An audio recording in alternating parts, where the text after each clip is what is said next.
So my basic for standing here is I'm very pleased to be invited to give this, and very grateful that so many actually left on a long day still here. And I'm speaking as a scientific chair of the scientific committee of BBI.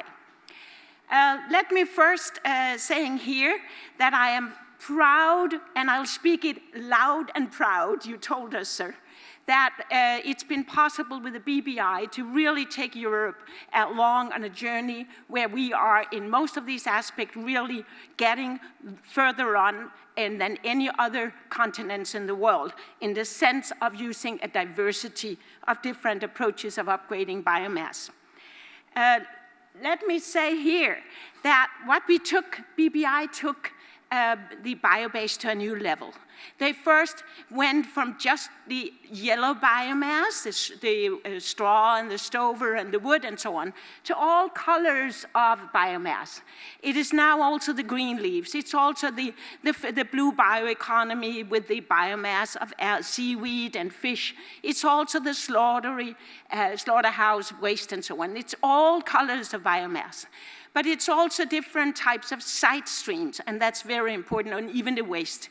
The other part is processed by very efficient technologies, not just enzymes and the different bio part, but combining bio with physical and mechanical methods, recovery and membrane technology and so on, very cross-boundary. And it's producing the very high-value product is possible. We are more focusing now on the cascading principle, not just one product, but utilizing, unlocking the full potential of the biomass. That's the idea.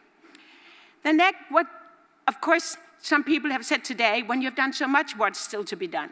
And I just tell you, that's a long one. I'll just say, for instance, textiles circularity not achieved. That's the most polluting industry overall, land use and pesticides and water, etc. So we really need to circulate cotton fibers and others. It's also to take all the biorefinery, and much more health ingredients can be made from biorefinery. Also, it is antibiotic resistance. We need new types of animal feed, so we don't need to use antibiotics. There are so many things. Microbiome can be basis for many new things. And the next part I would like to say, what should be here? Are we already having found the right feed? Yes, the institutional public-private partnership is a necessity, in my point of view, in really unfolding the potentials for Europe. But then I could say that what needs to be done and needs to be changed, we all need to be able to sharing the large amount of pre-competitive knowledge, which is a knowledge base for the whole bio-base. So we don't only confine the new knowledge packed into a consortium. We need to spread it and lift a whole sector. That's how you lift it. So there will be benefit, the consortium member for specific patents, but there will be much better sharing of the base. The other part is that I do think that we should think a little bit less linear.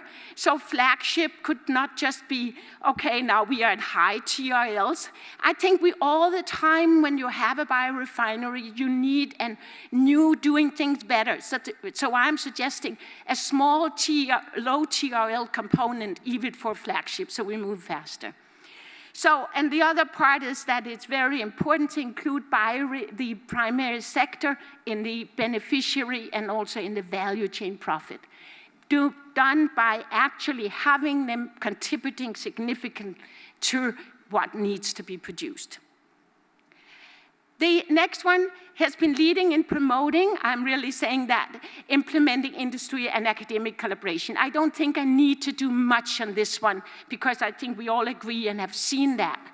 But it's combining the deep knowledge of academia with a solution focus and moving fast ahead on industry determined what are the bottlenecks, what are the obstacles.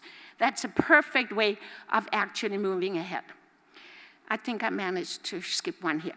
I think it's also important that we understand the bio-based solution. We need to do more in sharing with the public, engage citizens, more can be done, developing teaching materials, but also more and this last point, I will put it again in my last slide. I think it's so important that more people should really understand how the whole bio-based responsible consumption has a clear deliverable to the overall climate change mitigation and adaptation.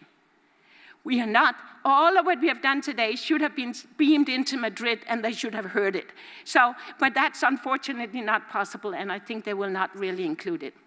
Many new technologies, I cannot mention them. There's so much, you can look it up with a big portfolio of BBI projects. We, as a joint undertaking, I think I would like to boast a bit about this. We have here, really creating a framework for the big.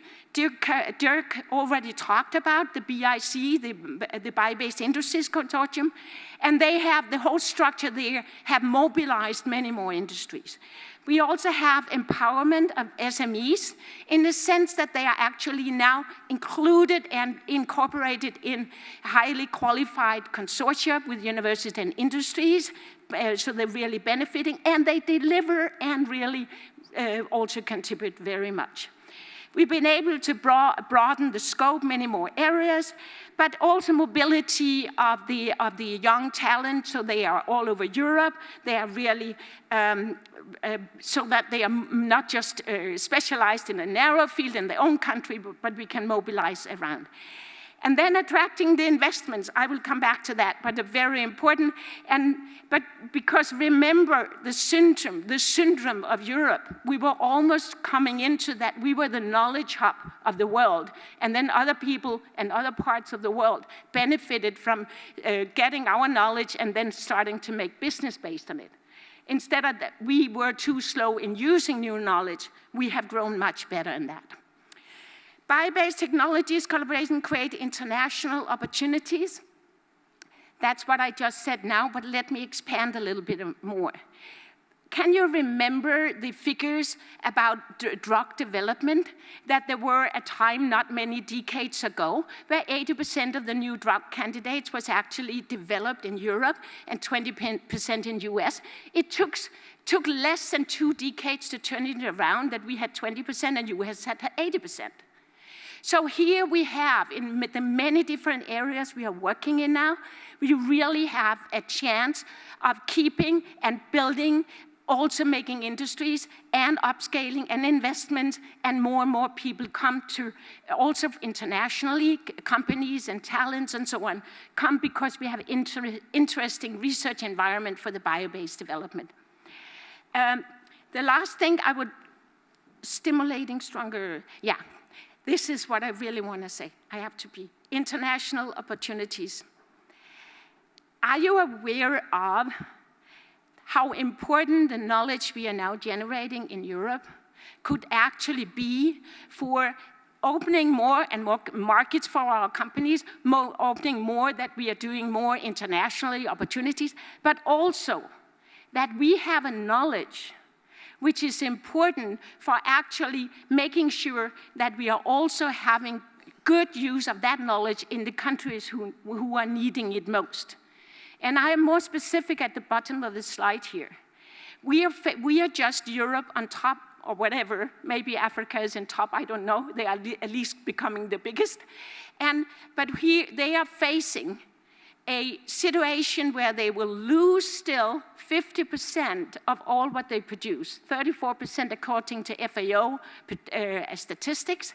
But if you include the different part of the biomass, which were before seen to be too recalcitrant and should be wasted if you weren't a cow, that we can actually do that.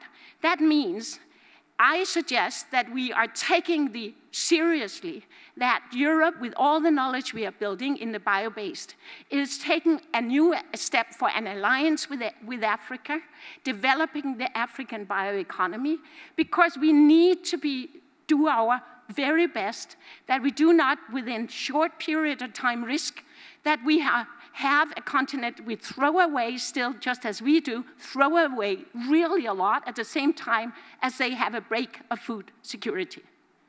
They are seriously damaged and herd in yield and self-sufficiency in food in the areas where there are no water, there's no rainfall or irregular rainfall.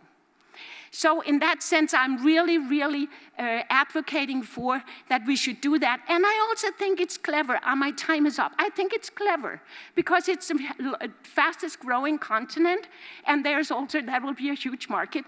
And by making such a high-level knowledge collaboration is a very good base of actually starting and having a very good collaboration, which is both a trade connection and also friendship and sharing good knowledge. So with this, I would like to finish the circular bioeconomy. We can be really EU leading in circular technologies. And I'm mentioning here on my last slide that all three parts of the sustainability, that's sustainable development goals, the whole area that we need to deliver to both to environment and climate and to the social. We talk about jobs, we talk about rural development, and also to the profit and the real doing the business. We need all three components to be fulfilled. So that's what the biobase can do, and that's what we should do, and BBI has taken us a fantastic level up in actually fulfilling that. Thank you so much, and thank you for listening.